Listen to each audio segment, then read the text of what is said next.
Hello बच्चों, आज जो अपने टॉपिक इससे पहले मैंने वीडियो बनाई थी द्विघात समीकरण की, उसका मैं सेकंड पार्ट लेके आई हूँ अभी। ठीक है, तो उसमें अपने करेंगे जैसे 4 पॉइंट अपने ने 1 प्रश्नावली की थी, उसके पहले के जितने क्वेश्चन थे फर्स्ट क्वेश्चन के 7-8 क्वेश्चन थे वो किए थे। अब अपने जो क्वेश्चन स्टार्ट करेंगे वो करेंगे सेकेंड क्वेश्चन। ठीक है बच्चों, तो उसमें क्या होता है कि द्विघात समीकरण के रूप में निरूपित करना है, मतलब अपने को ओनली द्विघात समीकरण बनानी है, द्विघात समीकरण बनानी है। क्वेश्चन में दिया होगा हल करो, लेकिन अपने हल नहीं करेंगे क्योंकि अपने को ओनली द्विघात, क्वेश्चन में ऊपर दिया हुआ है कि द्विघात समीकरण के रूप में निरूपित करो। ठीक है, क्वेश्चन यहाँ पे लिखने की क्या जरूरत होगी क्योंकि बुक तुम्हारे पास सभी होगी। इसमें क्या है, एक आयताकार भूखंड का क्षेत्रफल, यानी आयत का क्षेत्रफल, शॉर्ट में लिख रही हूँ मैं, आयत का क्षेत्रफल अपने को कितना दिया हुआ है, 528 सेंटीमीटर की स्क्वायर दिया हुआ है। ठीक है, और इसमें कहा है कि लंबाई है, लंबाई चौड़ाई की कितनी गुनी है, लंबाई है वो चौड़ाई के दुगने से एक अधिक है, दुगने से एक अधिक है। ठीक है, तो द्विघात समीकरण के रूप में निरूपित करो, द्विघात समीकरण बनानी है अपने को। ठीक है, क्वेश्चन ये है सेकंड का, फर्स्ट क्वेश्चन है कि एक आयताकार भूखंड का क्षेत्रफल दिया हुआ है और लंबाई चौड़ाई के दुगने से एक अधिक है। अब देखो, पहले अपने को लंबाई और चौड़ाई ज्ञात होनी चाहिए, लंबाई और चौड़ाई। ठीक है, क्वेश्चन में क्या कहा है, लंबाई है वो चौड़ाई के दुगने से अधिक है। किसके दुगने से, चौड़ाई का, जो चौड़ाई को मैंने क्या माना, एक्स। अब लंबाई क्या है, लंबाई चौड़ाई का दुगना, चौड़ाई एक्स है तो एक्स का दुगना कितना होगा, 2x से कितनी अधिक है, एक अधिक है तो +1 होगा, एक कम होगी तो -1 होगा। ठीक है, यानी लंबाई और चौड़ाई आ गई। क्वेश्चन में कहा है आयत का क्षेत्रफल, आयत का क्षेत्रफल का सभी को फॉर्मूला पता होगा, आयताकार खेत जो भी है का क्षेत्रफल।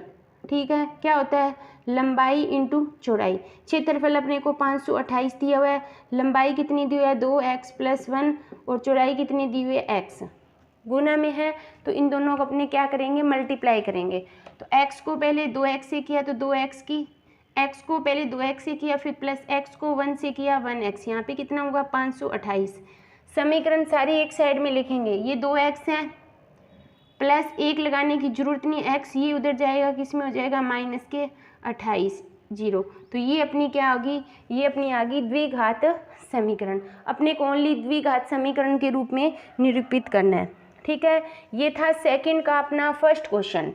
फिर अपने करेंगे सेकंड का सेकंड क्वेश्चन। ठीक है, सेकंड का सेकंड क्वेश्चन क्या कहा है कि दो क्रमागत धन पूर्णांकों का गुणनफल, यानी दो क्रमागत संख्या दी हुई है, क्रमागत संख्याओं का गुणनफल कितना दिया हुआ है, गुणनफल दिया हुआ है कितना, 306।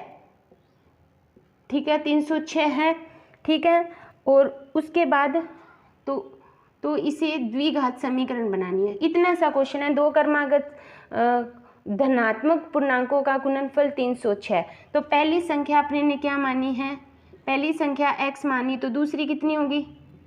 अब क्रमागत पूछिए लगातार, अगर पहली मान लो 1 माने तो दूसरी 2 होगी, पहली x मानी तो दूसरी में 1 जोड़ेंगे तब आगे वाली होगी।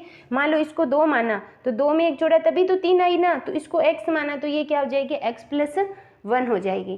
क्वेश्चन में क्या कहा है, इन दोनों का गुणनफल, गुणनफल का मतलब x + 1 का गुणनफल कितना है, 306। x को x से किया x की स्क्वायर, x को 1 से किया 1x = 306। तो x की स्क्वायर 1 लगाने की जरूरत नहीं होती है, प्लस है इधर आके किस में हो जाएगा, माइनस में, = 0। हमेशा ध्यान रखना जो द्विघात समीकरण होती है उसकी सारी संख्या एक साइड में होती है, इक्वल बराबर क्या होता है, 0 होता है। तो ये अपना सेकंड क्वेश्चन है, बिल्कुल ईजी सा क्वेश्चन है। अगर किसी को जैसे मान लो इक्वेशन बनानी आ गई ना तो क्वेश्चन आसानी से हल हो जाता है। ठीक है बच्चों, यहाँ तक समझ आया, ये था सेकंड क्वेश्चन। अब अपने जो करते हैं वो करते हैं थर्ड क्वेश्चन। सेकंड का थर्ड क्वेश्चन, ये 4.1 प्रश्नावली है क्लास 10th की। ठीक है, सेकंड पार्ट्स लेके आई हूँ मैं। रोहन की माँ उससे 26 वर्ष बड़ी है। क्वेश्चन में क्या है, रोहन की माँ उससे कितने हैं, 26 वर्ष बड़ी है। ठीक है, बड़ी है। फिर क्वेश्चन में कहा है उनकी आयु का गुणनफल, उनकी आयु का गुणनफल, उनकी आयु का गुणनफल क्या पूछा है, उनकी आयु का गुणनफल आगे क्या आएगा 3 वर्ष पश्चात, 3 वर्ष पश्चात कितना हो जाता है 360 हो जाता है। ठीक है, क्वेश्चन इतना ही है, इसको अपने द्विघात समीकरण के रूप में निरूपित करना है, आगे हल नहीं करना। ठीक है, क्वेश्चन में कहा है रोहन की माँ उससे 26 वर्ष बड़ी है, एक तो रोहन है, एक उसकी क्या है माँ है। ठीक है, कौन बड़ा है, मतलब कौन बड़ी है, माँ बड़ी है ना।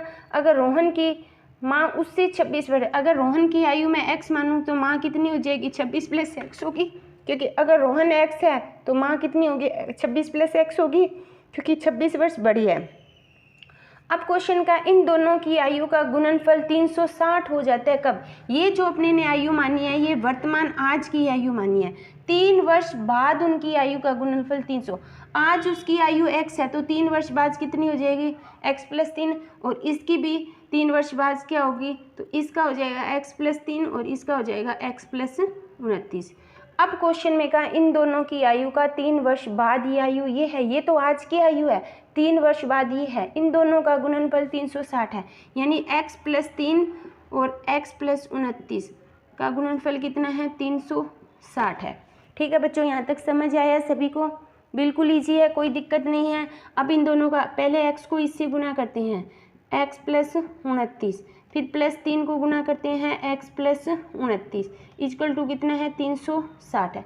x को x से किया x की स्क्वायर, 29 को x से किया 29 है, 3 को किया 3x, कितना हुआ 87 इक्वल टू कितना हुआ 360, x की स्क्वायर 29 और कितने हो गए +31x, ये 87 है प्लस के, और ये इधर आके किस में हो जाएगा माइनस में इक्वल टू 0, तो x की स्क्वायर +31x 360 में से अगर अपने 87 घटाते हैं तो कितना आ जाता है -273, तो ये अपनी क्या होगी द्विघात समीकरण होगी।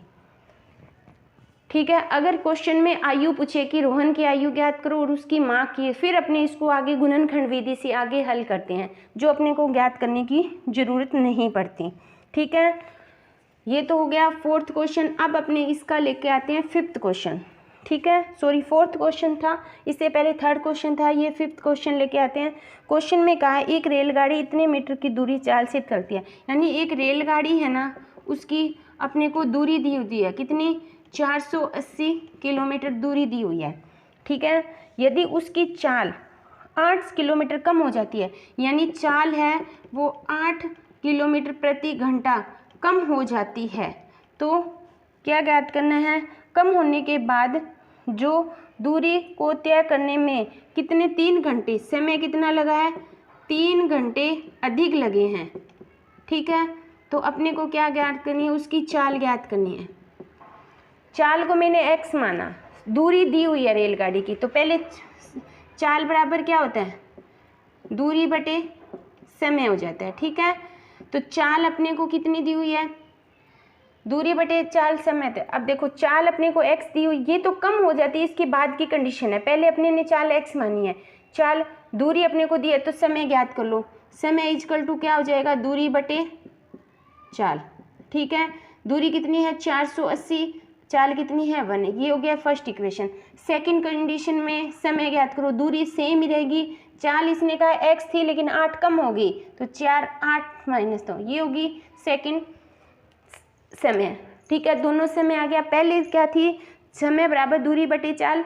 ठीक है, दूरी 480 थी, चाल x थी, अब इसने कहा चाल 8 किलोमीटर प्रति घंटा कम हो जाती है, तो दूरी सेम ही रहेगी रेलगाड़ी की, जो चाल है वो 8 में से माइनस कर देंगे, 2 समय आ गया, दोनों में अंतर का कितना है 3 घंटे, पहली जो रेलगाड़ी चली और दूसरी रेलगाड़ी चली तो 8 घंटे का अधिक समय लगा, इसका मतलब वो क्या है अंतर है ना दोनों में, तो यानी 480x इस समय में और 480x माइनस इस समय में अंतर की कितने का है 3 घंटे का अंतर है।